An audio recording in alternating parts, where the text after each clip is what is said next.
Ito yung breaking news mga kababayan sa Philippine Daily Inquirer. Nagkabombahan na yata sa Pag-asa Island mga kababayan ngayon. Ito yung balita ngayon. Oh. Blast heard in Pag-asa Island after Philippine-China Sea encounter. Ito ninyo, baliktad yung mga nangyayari. Kausap pala ng ating Pangulo yung China doon sa Philippine sa APEC meeting na kung mag-uusapan niya tayo, daanin natin sa mahinahon at magandang usapan. Then matapos na mag-announce si US Vice President Harris na pupunta rito, nandito na po sa Pilipinas, kausap na ng ating Pangulo. Kagabi yata dumating, ayun, kasabay noon, here comes this news na nagkakaputukan na doon sa Pag-asa Island. What? Pero wag na muna tayo na mag-conclude kung ano ito. Kasi very sketchy yung balita. Baka makasama pa kung mag-speculate po tayo. Hindi pa natin alam kung ano yung dahilan ng pagpaputok ng mga explosives ng China. Ito ang balita po. A series of blasts was heard by residents of Philippine-occupied Pag-asa Island in the West Philippine Sea. Powerful enough to jolt the ground as it tripled across the island. Niyanig pati po yung lupa. So malakas na mga pagsabog yung narinig po.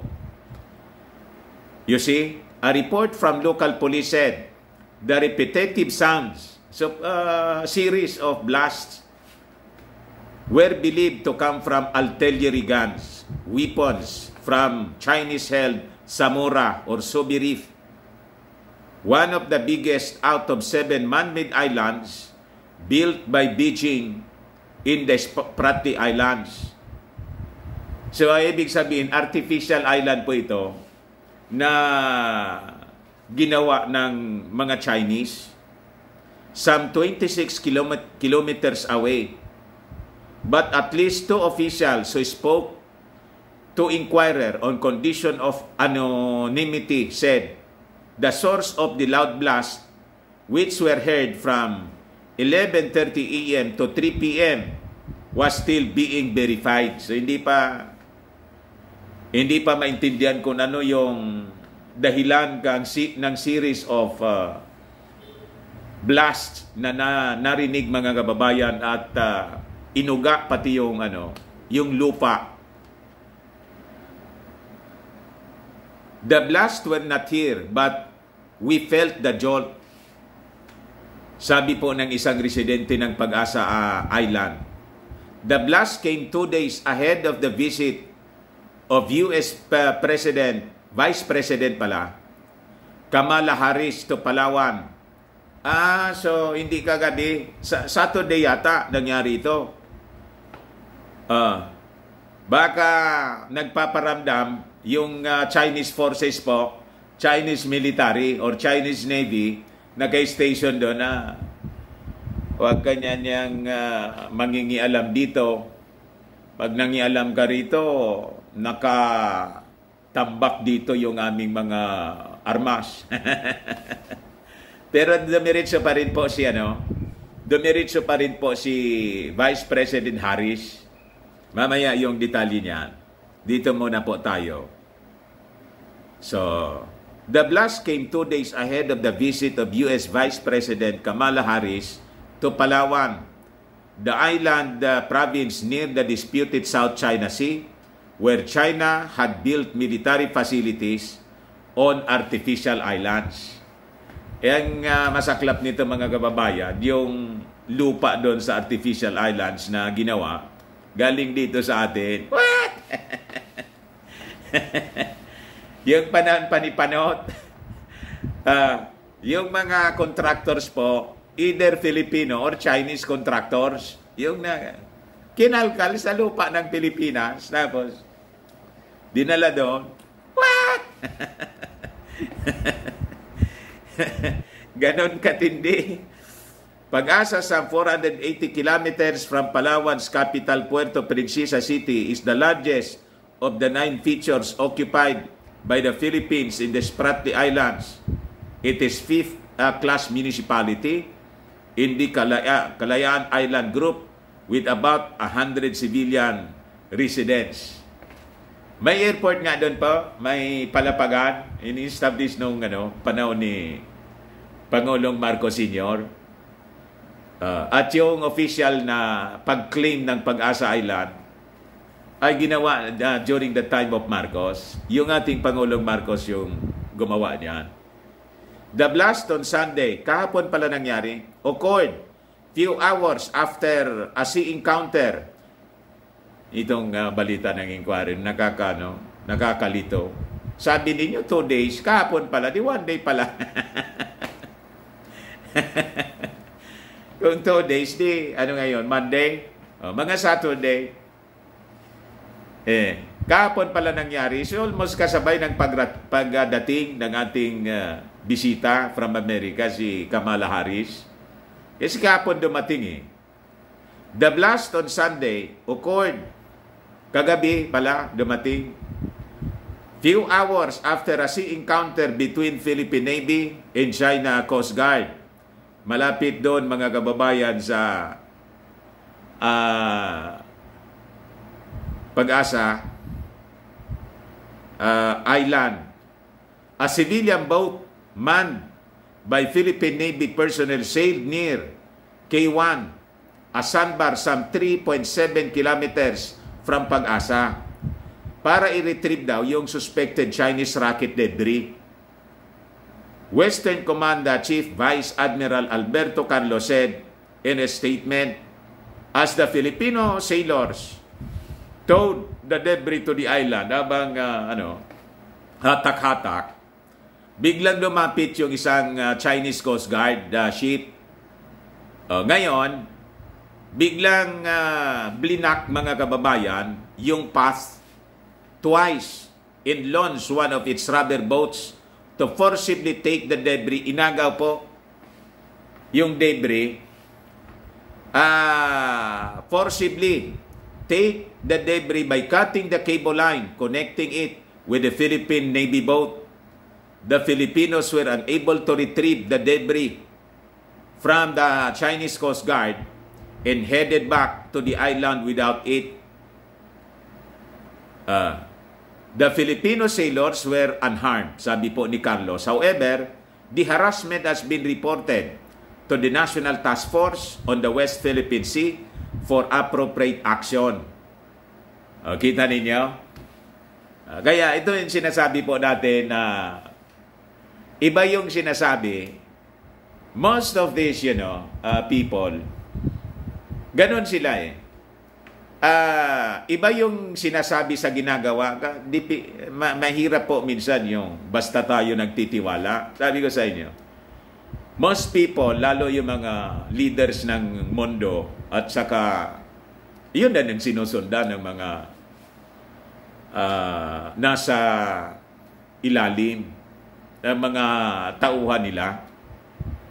Iba yung sinasabi sa ginagawa. Di ba sabi ng Chinese President, si Xi Jinping, mag-usapan niya tayo. Dapat friendly at kalma lang tayo. Habang sinasabi yon ng Chinese leader, iba man yung ginagawa sa field. Kaya tayo, dapat pasiguro tayo.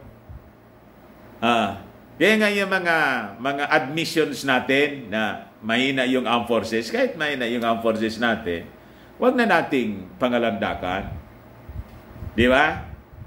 At yung preparations para sa external threat, kailangan maging priority din natin po.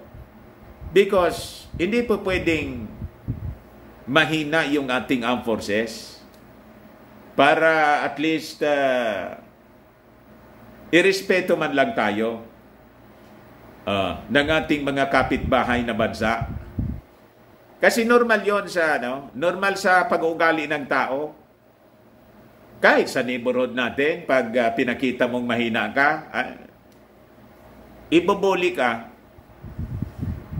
So, dapat walang perception sa'yo yung, yung neighborhood mo na mahinaan niya ito. Dapat yung nasa iisipin ng neighborhood mo na ito, lalaban to. Ewan ko siya basta tinatratong ganyan. Di ba? So, yun po mga kababayan, pero huwag tayong magbigay ng kung ano-ano mga insinuations o mga negative comments kasi imbis makatulong tayo, baka mapasama pa yung ating mga makakontribute pa tayo sa kaguluhan. Ayaw natin ganon. So, bigay ko lang sa inyo ang mga balita po para alam natin kung ano yung nangyayari sa paligid.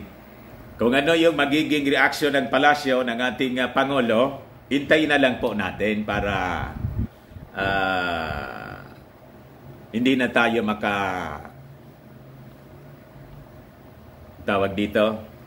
makadagdag pa sa kaguluhan. Di ba? Tayo naman dito, kalma lang.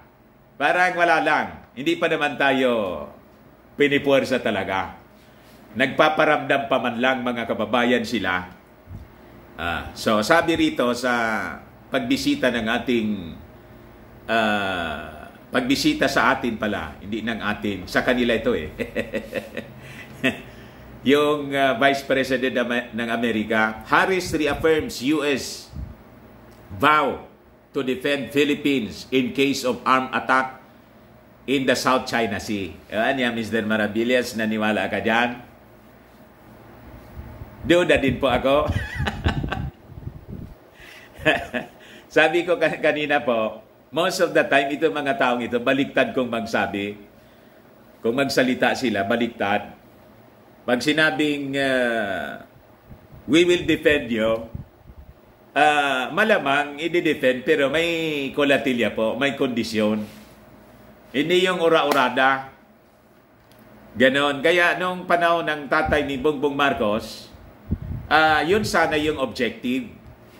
Kaya lang ginulo ng mga dilawan. Kung bakit tayo po may tawag dito, nuclear power plant, the ultimate objective niyan is to,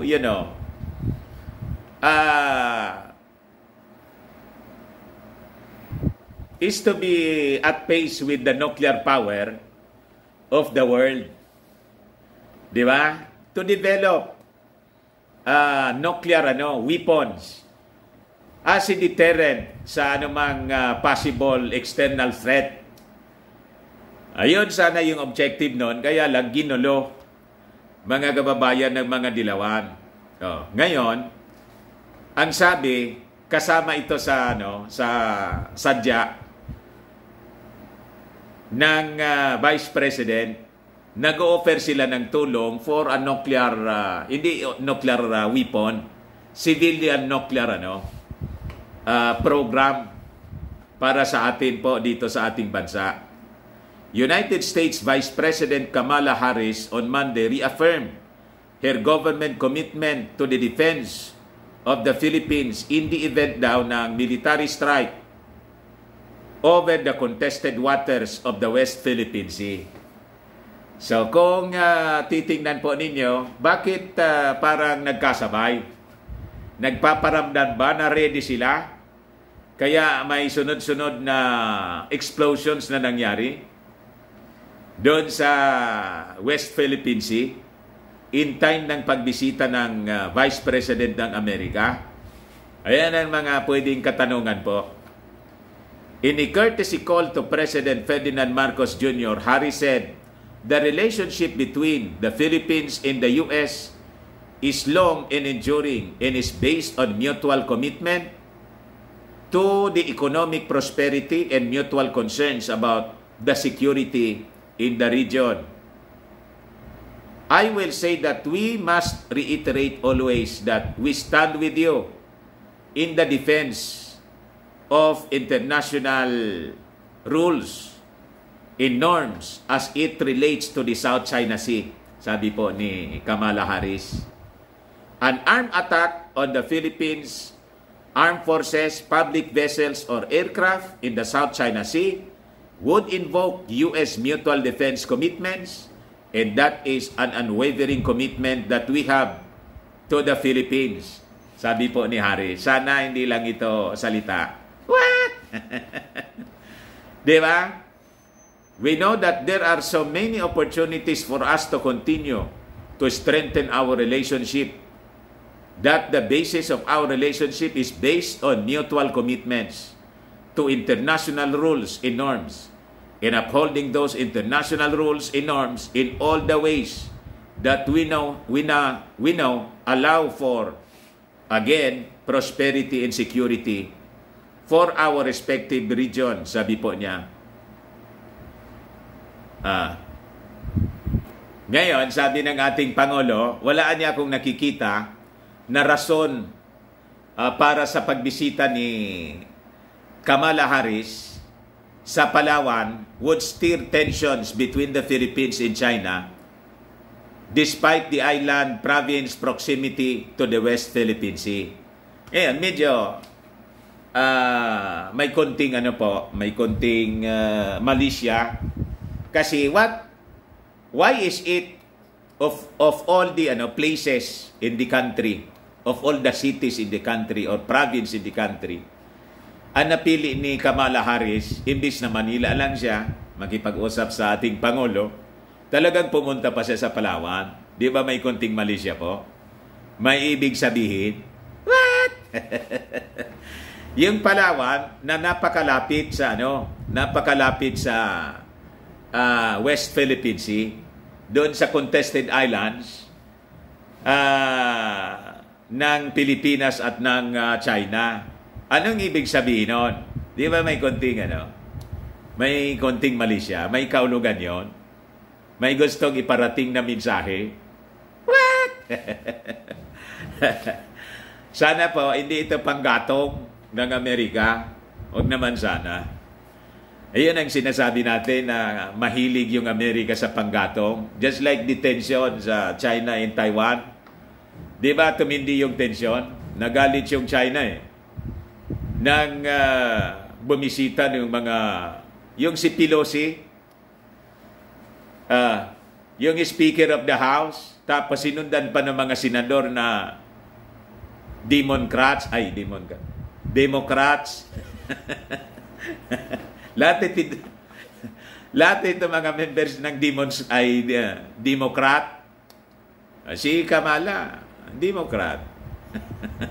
Si Pelosi, Democrat. Si Biden, Democrat. Ito yung sabi rito sa isa pang balita.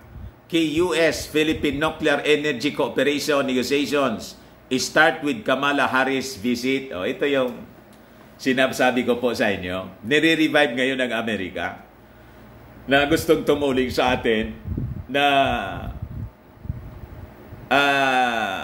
magamit natin yung nuclear energy para sa ating tawag dito, pangangailangan sa kuryente. Negotiations between the United States and the Philippines about a key nuclear energy cooperation agreement would be kick-started by U.S. Vice President Kamala Harris' visit to Manila. Sabi po na isang senior American official.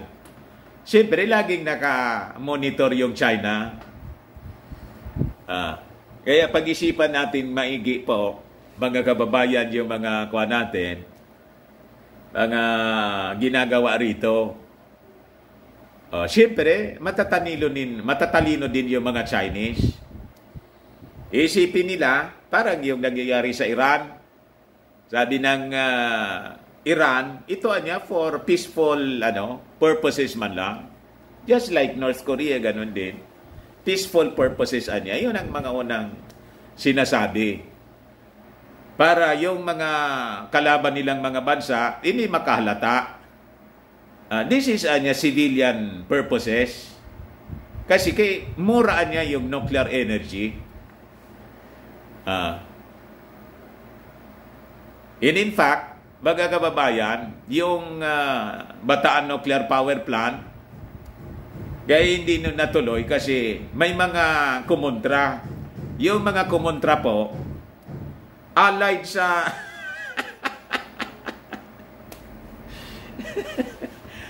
diba? Allied sa China, yung mga armas nga noon, mga kababayan na itanong ninyo kay sino yun yung Colonel si Corpus, itanong ninyo kung sino yung nasa likod noon. At saan galing yung mga armas. Amigo sa inyo, ganun katindi ang sabotahe po. Balik tayo rito. In fact, sheet sent to reporters Sunday night by Harris' office, one of the initiatives that the U.S. Vice President is expected to launch is the start of negotiations for the so-called 123 agreement, a deal that the U.S. strikes with allies for nuclear energy cooperation. What? Bakit kasi kailangan ninyo itong i-announce? Di ba? Sa atin dito, kung totoo man yung sinasabi ng Amerika na this is for civilian purposes, iyon sa parte mga kababayan ng Amerika. Pero yung perception nito, iba naman yung interpretation yan ng Chinese, by the Chinese leadership. Kuha na niya kayo,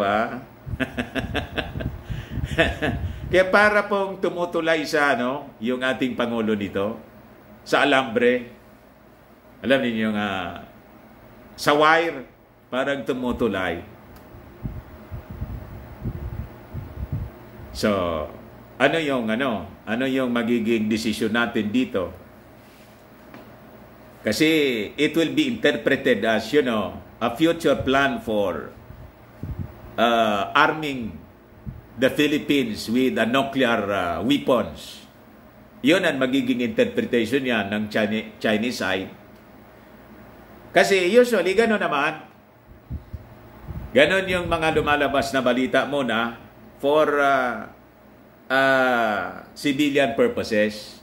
Pero yung long term objective is to develop a nuclear weapon. Paano yan? Linabas na ngayon. You see, hints on the U.S. Atomic Energy Act, the U.S. State Department explains on its webpage that the 123 agreement refers to Section 123 of the said law, which says partners in nuclear energy cooperations are legally obligated to observe standards and to defer using the deal for nuclear weapons creation. Wala niya nga, legal niya siya kasi hindi man for the development of nuclear weapons. Pero sino yung maniniwala? Kasi yun ang gawain.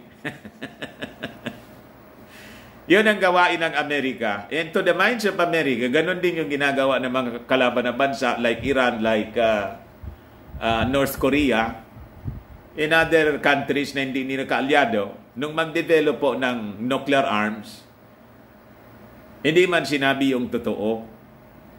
Ang sinasabi, this is for civilian purposes. Pero ultimately, yun pala, it is a covert program undercover of civilian purposes. Pero ang totoo, yun ang magiging start ng pag-develop ng nuclear weapon. And in fact, that is the objective noon sana. Kaya nga pinangialaman ng mga kalaban po. Yun sana yung objective nung panahon ni Apo Lakay. Tingnan ninyo, nagkatiwangwang yung Bataan Nuclear Power. Si Kwan mismo yung nagsabi, si Enrile. Ngayon, ang masaklap nito, plano pa lang, binulgar na ng Amerika. What? Sila na yung announce. Ano ang ibig sabihin nun? Di ba pinapasubo tayo? According to a senior official ng Amerika, it is important that the Philippines and US start talks on the 123 agreement so that the US can provide exports of nuclear materials and equipment. 123 agreement is the legal basis that the United States needs to expand civil cooperation, and it consists of arrangement to ensure the civil nuclear energy cooperation is protected against nuclear weapons procreation, and its basis of our National Security Act that requires such an arrangement in place with the country before we can proceed with the civil cooperation. Lalong magdududa nito yung China po sa atin. Yung plano sana po, baga, ng ating Pangulo is to revive the nuclear energy. Yun, wala nang Malaysia yon. Yung nuclear, Bataan Nuclear Power Plant, at hindi yung Amerika yung magde-develop. Pinag-aaralan na po na yung South Korean company, yung gagawa, biglang nawala yun eh. Ngayon, pumapapil yung Amerika. What? Yung Amerika, mga kababayan, may tension sa China. At ayaw ng China, nangingialam sila dito. So, ang problema na ngayon, ano na niya yung usapan natin, di ba yun ang sinusulong? Pero wag natin pangunahan yung ating Pangulo kasi di man natin alam kung ano nasa isip niya. Mas matalino siya eh. Di ba yung ating Pangulo bibisita sa China para establish yung close relationship at sinabi diplomatic relationship and trade security. Ang sinabi ng ating Pangulo doon sa APEC Summit na kailangan walang outside forces na nangingialam sa atin dito sa ating region. Kailangan tayo-tayo. The Asian people. Tayo-tayo. Ang dapat niya, yun mismo yung sinabi ng ating Pangulo. Tayo mag-solve ng mga problema natin, tayo mag-develop ng ating mga ng ating region, the Asian region. Without interference. We decide on our future without interference from other countries outside of the Asian region. Ayun mismo yung sinabi ng ating Pangulo. Biglang pumasok si Vice President Kamala Harris. Tapos nagbisita sa Palawan. Ayun, nagkaroon ng pagsabog sa Pag-asa Island. And here comes the announcement bigla. May mali siya eh. Tingin niyo po, tama yung analysis natin. And here comes yung bigla ang paglabas ng statement na kasama niya sa pag-usapan namin yung tungkol dito sa pag-develop ng nuclear energy. What?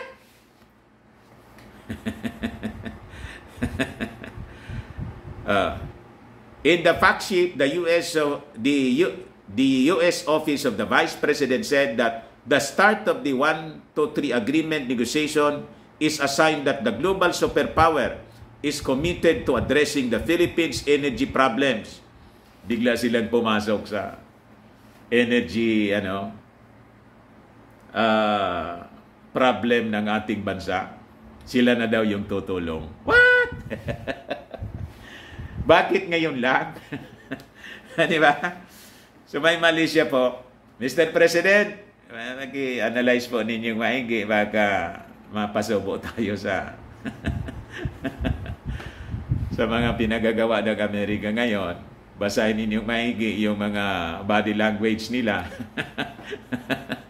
Pati kung ano yung intention nila, baka yung gusto mong mangyari na kailangan zone of peace tayo, sea of peace pala, yung South China Sea, sea of peace. At dapat kalma lang tayo rito. Baka yung dala niyan, apoy. Baka apoy yung dala, masunog bigla yung ating bayan. Ayan man lang po. Ayan natin na mag-desisyon yung ating Pangulo sa mga bagay na to na napaka-delicate. Tama? Huwag na tayo manggato. Sa atin, mga simple analysis lang po. At mga precautions. Baka lang gusto ninyo po itong itry, Firmax Firming and Lifting Cream, pinapahid po sa mga pulses and affected area. Mainam po sa paninigas ng mga kaso-kasuan. Ito naman po, Automax Radiant Serum. Sa mukha naman po, anti-aging siya. You will look 10 years younger than your age. Sa mga, ano naman po, mga cancer patients, try po ninyo ito. Di man siya gamot. Food supplement siya. Neng siya red mixed fruit drink. Kaya lang, gawa siya mga kapabayan sa sa goji berry. Yung goji berry may anti-cancer properties. Yung mga inquiries ninyo, dumiretso na lang po kayo sa aming messenger sa Facebook. Ako po si Dante Maravillas. Bye-bye po. God bless.